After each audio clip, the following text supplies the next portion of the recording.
Right now, over $500 billion in lost treasure is still out there. Gold buried by emperors, Nazi loot trains, pirate hordes, and sunken ships worth fortunes. These aren't legends. They're real, documented by history, and people are still finding them. Today, we're counting down the 10 most valuable lost treasures ever, including Yamashita's $100 billion gold, Civil War gold the FBI secretly raided, and a $200 million pirate stash on a remote island. Let's start with the biggest treasure of all. Yamashita's gold, $100 billion. Philippines, 1945. General Tomoyuki Yamashita, the Tiger of Malaya, was sitting on $100 billion. But this story begins 3 years earlier when Japan launched the most systematic treasure looting operation in human history. Operation Golden Lily wasn't random pillaging. This was organized theft on an industrial scale, orchestrated by Emperor Hirohito's own brother, Prince Yasuhito Chichibu. For 3 years, Japanese forces systematically stripped the treasures of 12 Asian countries: gold from Buddhist temples in Thailand, silver from banks in Singapore, precious stones from museums in Burma, religious artifacts from churches in the Philippines, all flowing back to the Philippines like tributaries feeding a golden river. The scale was staggering. Japanese forces looted an estimated 6,000 tons of gold from occupied territories. That's more gold than most countries' entire national reserves. They melted down priceless artifacts, ancient statues, and religious relics. Centuries of Asian cultural heritage disappeared into Japanese military coffers. But here's where the story gets truly incredible. Let's put $100 billion in perspective. You could buy Twitter twice. That's right, Elon Musk paid $44 billion for Twitter, and you'd still have $12 billion left over for a second purchase. Want something more tangible? Purchase 200,000 Lamborghinis.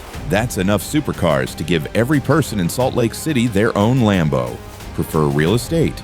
Buy a private island for every single day of the year. 365 tropical paradises, each worth millions, scattered across the Caribbean and Pacific. Think bigger.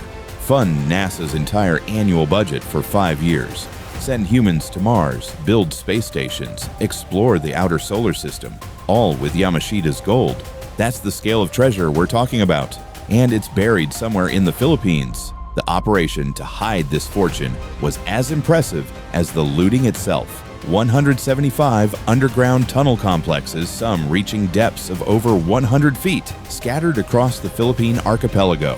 These weren't simple holes in the ground. Japanese engineers created elaborate underground chambers with multiple levels, drainage systems, and booby traps designed to kill anyone who stumbled upon them accidentally.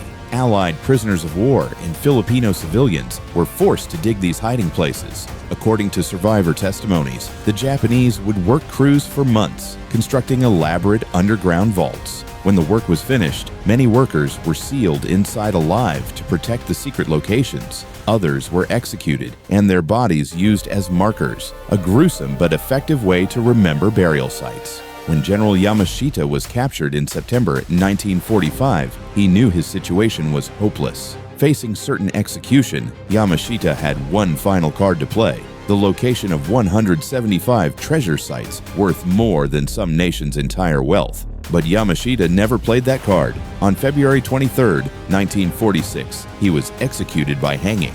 He took the locations to his grave. Or did he? In 1971, Filipino locksmith Rogelio Roxas made a discovery that changed everything. Working on a tip from the son of a Japanese soldier, Roxas excavated a site in Bambang, Nueva Vizcaya. What he found defied belief. A solid gold Buddha statue weighing over 1,000 kilograms, hollow and packed with uncut diamonds, rubies, and emeralds. Surrounding it were thousands of gold bars stamped with Japanese military markings. But Roxas's triumph quickly turned to nightmare. Philippine dictator Ferdinand Marcos seized the treasure, imprisoned Roxas, and tortured him for information about other sites. In 1992, Imelda Marcos admitted her husband had found Japanese gold worth $400 billion. Today, treasure hunters with ground-penetrating radar are actively searching 174 remaining sites. Recent developments in 2019 saw international teams claim to identify 7 high-probability locations. The question remains, Will they find the 100 billion before the Philippine government shuts them down? Lost Inca Gold, $50 billion Peru, 1532. The story of Atahualpa's lost treasure begins with the clash of civilizations and ends with one of history's most tragic betrayals. The Inca Empire stretched across modern-day Peru, Ecuador, Bolivia, Chile, and parts of Colombia and Argentina. It was the largest empire in pre-Columbian America, home to over 6 million people united under Inca rule. At the empire's heart sat Cusco, a city of golden temples that Spanish chroniclers would later describe as more magnificent than anything in Europe. When Francisco Pizarro's 168 men met Emperor Atahualpa's army of 80,000 at Cajamarca, the outcome should have been predetermined. But Pizarro had treachery, surprise, and steel weapons. Spanish cannons opened fire on unarmed crowds. In less than 2 hours, thousands lay dead, and Atahualpa was Pizarro's prisoner. Desperate for freedom, Atahualpa made an offer that would echo through history. He would fill an entire room with gold and another with silver. The ransom chamber measured 22 feet long by 17 feet wide, with gold reaching as high as a man could stretch, roughly 8 feet high. We're talking about 3,000 cubic feet of solid gold, worth over $50 billion today. For months, gold poured into Cajamarca from every corner of the empire. Inca subjects melted down sacred artifacts, temple decorations, and royal regalia to save their emperor.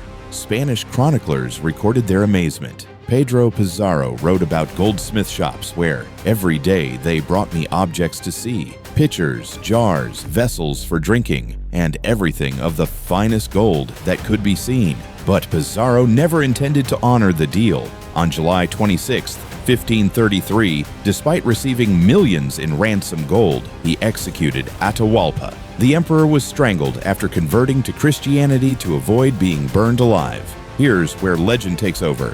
When Inca General Rumiñahui learned of his emperor's death, he was leading a massive caravan carrying the final shipment of ransom gold.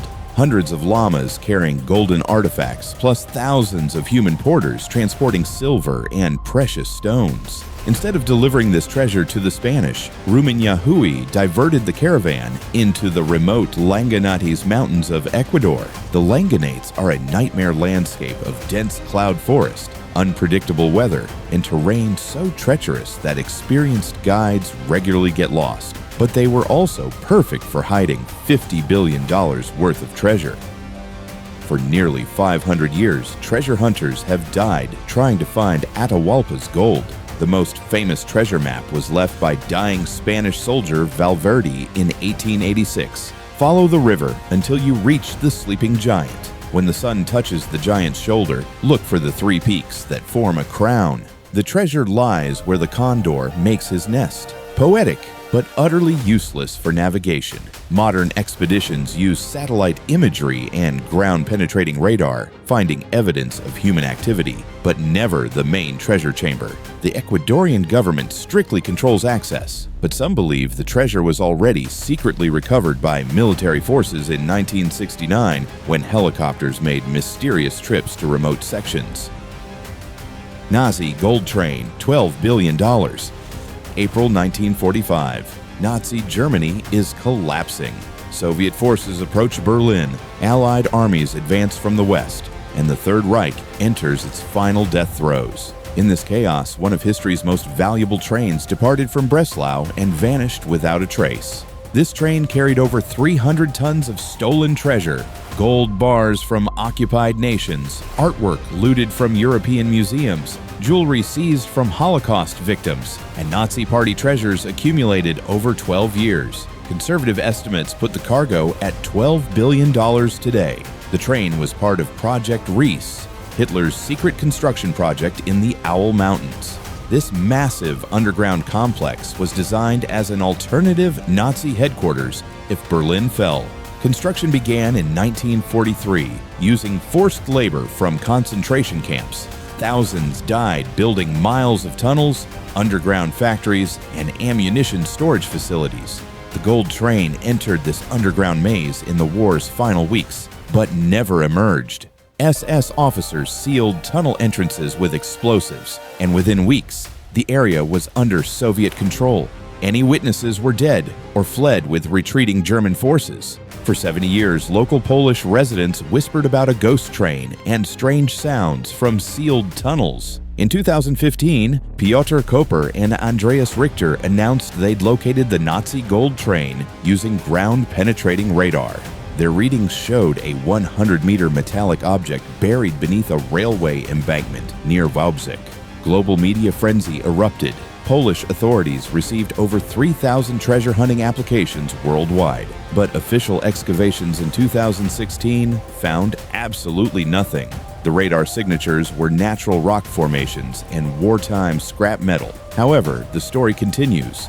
In 2019, German researchers identified 3 potential sites using advanced geological surveys. 2025 brings new hope with Gold Train 2025 claiming evidence of 3 freight wagons using acoustic detection and chemical soil analysis. They've received official permission for new excavation using robotic drilling equipment. Even if they find the train, recovery presents enormous challenges. Nazi engineers were experts at booby traps. Any treasure train would likely be protected by explosive devices and flooding mechanisms designed to kill intruders and destroy cargo simultaneously. The Treasure of Lima, $200 million. Lima, Peru, 1820. South America convulses in revolution. Simón Bolívar's forces advance. Spanish colonial rule crumbles, and the viceroyalty of Peru faces imminent collapse. Spanish authorities must choose, fight, and lose everything, or evacuate 3 centuries of accumulated wealth. The treasure was staggering. 500,000 gold coins from the Lima Mint, 11,000 silver ingots from Potosi mines, solid gold religious statues from churches throughout Peru. The most spectacular items were 2 life-sized golden statues of the Virgin Mary with infant Jesus, each weighing over 500 pounds of pure gold and decorated with precious stones from across the Spanish Empire. Chests overflowed with emeralds from Colombia, diamonds from Brazil, pearls from the Caribbean. Modern valuations put this hoard at over $200 million, one of the richest single treasures ever assembled in the Americas. Spanish authorities chose Captain William Thompson of the British merchant ship Mary Dear to transport this fortune. Thompson seemed perfect. British neutrality, experienced mariner, clean record. They were catastrophically wrong about his character. The temptation of $200 million proved too much. Thompson and his crew murdered the Spanish guards and priests, threw their bodies overboard, and sailed to Cocos Island, a remote speck 300 miles off Costa Rica's coast. Cocos Island was perfect for concealing treasure. 5 miles long, 3 miles wide, covered in dense rainforest, and riddled with caves and natural chambers. Thompson's crew spent weeks systematically burying the treasure across multiple sites, creating elaborate maps and markers. Spanish naval forces eventually caught the Mary Dear. The crew was sentenced to death, but Thompson and first mate James Forbes accepted a deal: lead them to the treasure and live. On Cocos Island, both men bolted into the jungle and vanished completely. They knew the island better than their captors and had prepared escape routes. Neither man was ever seen again. They took the treasure's exact location to their graves, leaving only cryptic clues that have tantalized hunters for over 200 years. The search became one of history's most persistent treasure hunts. Over 500 expeditions searched Cocos Island, including gangster Bugsy Siegel, Antarctic explorer Frank Worsley, and German adventurer August Gissler, who spent 20 years as the island's official governor searching for treasure. Costa Rica eventually declared Cocos Island a national park and UNESCO World Heritage Site, prohibiting treasure hunting. Officials claim no treasure exists, but recent satellite imagery and ground-penetrating radar identify anomalous readings suggesting buried objects. 200 million in pirate gold may still await discovery. Confederate Gold, $600 million. April 2, 1865. Richmond, Virginia falls to Union forces. Confederate President Jefferson Davis faces his nation's collapse as Robert E. Lee retreats westward.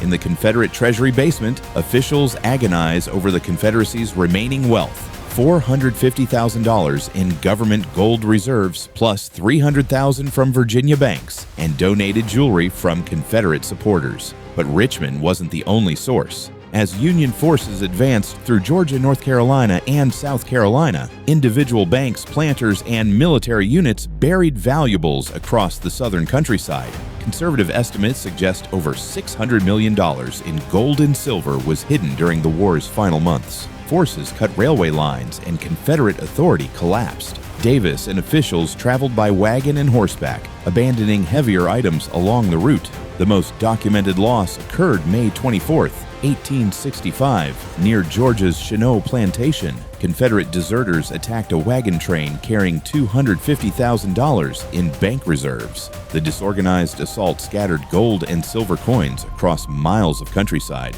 Local residents later found coins in streams, buried under fence posts, hidden in hollow trees. Only $111,000 was officially recovered, leaving $140,000, worth over $4 million today, still buried somewhere in Georgia.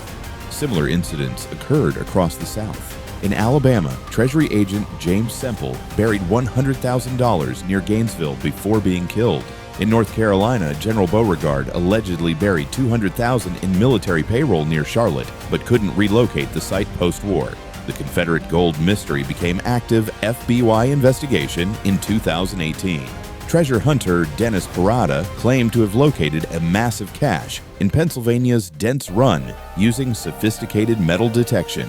His theory: Confederate agents transported treasury funds much further north than believed. FBI agents excavated the site with mechanical diggers and armed security. Official statements claim nothing significant was found, but local residents reported seeing trucks removing heavy containers, requiring multiple agents to lift. The contradiction between official denials and eyewitness accounts fuels conspiracy theories that the government secretly recovered millions. What makes Confederate gold particularly intriguing is living memory. Unlike ancient treasures, this was lost recently enough that Civil War veterans passed down stories and maps to descendants. Some family legends might contain genuine information about burial locations, making Confederate treasure the most likely to be discovered by amateur hunters.